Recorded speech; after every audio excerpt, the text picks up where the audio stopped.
All right, let's dive into a theory that honestly sounds like it's straight out of a sci-fi movie. But what's wild is that it's grounded in some of the biggest archaeological mysteries on the planet.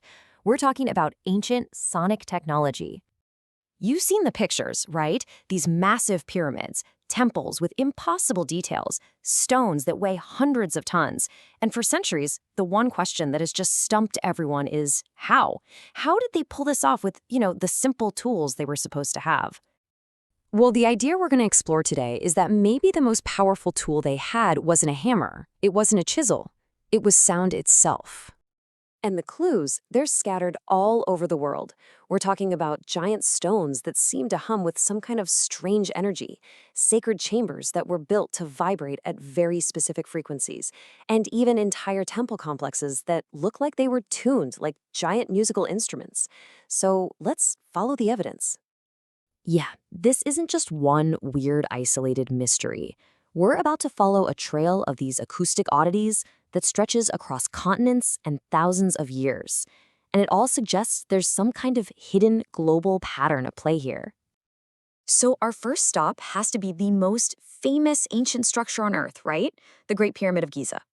But forget its size for a second. It's holding secrets that you can literally measure in hertz. The evidence here is just this incredible mix of physical stuff and ancient texts.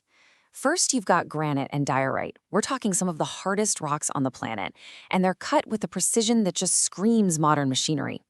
Then you go inside to the king's chamber, and you find it's acoustically tuned to resonate at 440 hertz. This basically turns the whole room into a giant amplifier, and that frequency is known to have a really powerful effect on the human mind.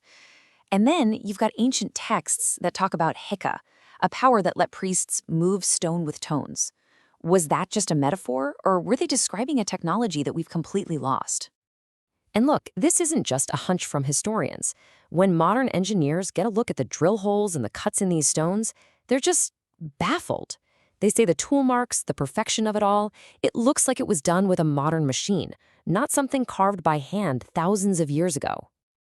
Okay, for our next clue, we're heading over to a site in modern-day Turkey that's so old it literally rewrites human history.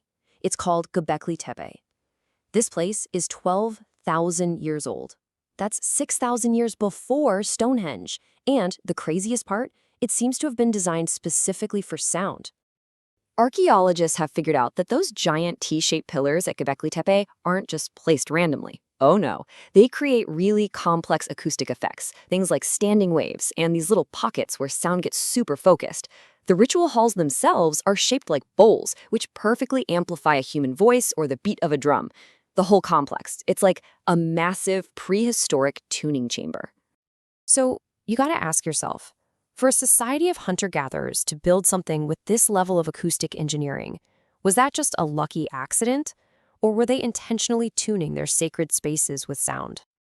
For our last piece of evidence, we're going way up into the Himalayas, where the local legends and some really weird geology tell a very similar story. Up there, you can find these things called singing stones. They're huge slabs of rock that, when you strike them, they ring with these clear, metallic, almost harmonic tones. Geologically, that's just bizarre. And this physical weirdness is matched by ancient Tibetan manuscripts that describe a fascinating ritual. Monks using chanting and massive horns to create low frequencies that supposedly caused heavy stones to levitate. The local stories even back this up, with claims that the mountains themselves could be commanded by sound. So, we've got Egypt, Turkey, and the Himalayas, all totally different parts of the world, all with clues that point in the exact same direction. And this brings us to the big theory that could tie it all together. So, what is this ancient sonic technology theory? Well, it's the idea that our ancestors didn't just understand sound, they knew how to harness its physical power. They were using specific frequencies not just for music or ceremonies, but as a real, practical, and incredibly powerful tool. So, how could this have even worked? Well, try to imagine this. Using high-frequency vibrations like a sonic scalpel, one that weakens the molecular bonds in super hard rock, until it's as easy to shape as clay. Or picture this, using ultra-low frequencies to create a field that reduces friction, letting them just guide 100-ton stones into place.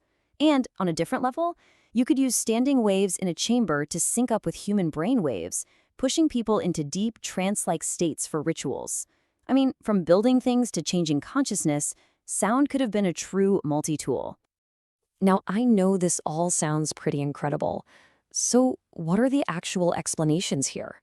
How do we even begin to separate what might be a lost science from what might just be a grand old myth?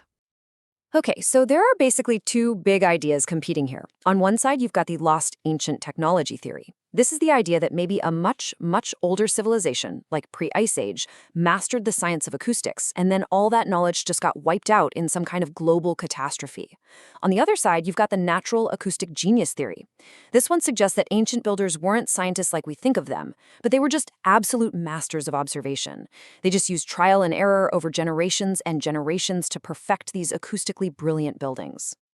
Of course, there are other possibilities out there. Some people suggest extraterrestrial influence, that this knowledge was basically a gift from aliens. A more down-to-earth idea is that all the myths about moving stones with tones are just symbolic stories, but they were inspired by the very real, very powerful acoustic effects they saw around them. Or, maybe the real truth is a little bit of everything. At the end of the day, whatever the real explanation is, the physical evidence is undeniable. These ancient places have acoustic properties that we're only just now starting to get a handle on, with all our modern science. The truth is still locked away, inside stones that still hum and chambers that still vibrate, just waiting for us to finally figure out how to listen in the right way. And that really leaves us with one last fascinating thought to chew on.